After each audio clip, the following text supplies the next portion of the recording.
Hello everyone! Samahan niyo po ako, magluluto tayo ng tinolang manok. At dahil maulan po ngayon at malamig, masarap humigop ng mainit na sabaw. So magluluto po tayo ng tinolang manok. So tara, umpisahan na natin ang pagluluto. Meron na po ako ditong pinainit na kaserola. And then, lagyan po natin ng mantika. Igisa po natin ang luya, sibuyas at bawang. Unahin po natin ang luya. And pag lumabas na po ang kanyang aroma, isunod naman po natin ang sibuyas at bawang. Ayan po ay sibuyas.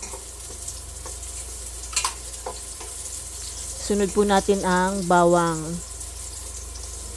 Igisa po natin ng maigi.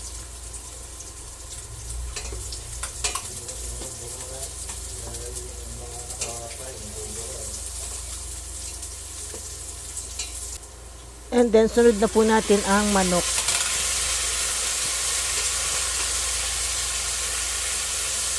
Gisa lang po natin ng maigi ang manok.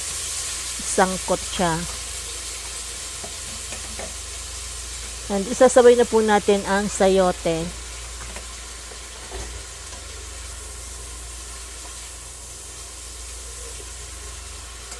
Yung manok po kasi bago ko ginisa, pinakuloan ko na po yan. Kaya po ngayon isasabay na natin yung sayote kasi luto na po yung manok.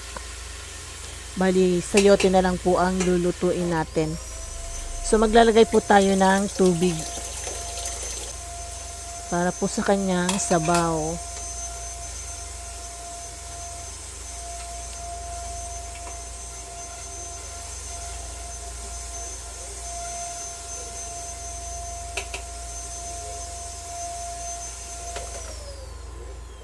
So, takpan muna natin at hayaan natin kumulo hanggang sa maluto yung gulay.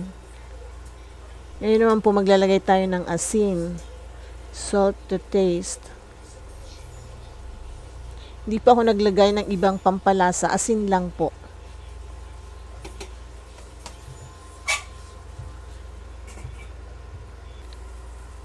And this time po ilagay na po natin yung dahon ng sili.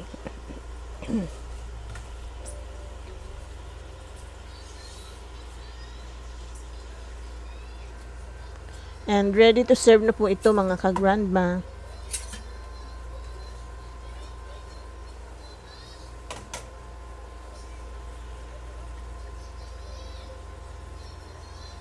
Konting minuto na lang po.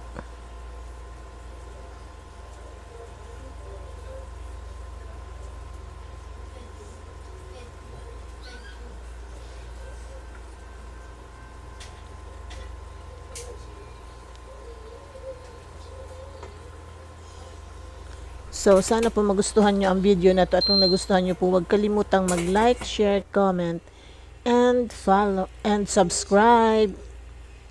Ito na po yung ating tinolang manok.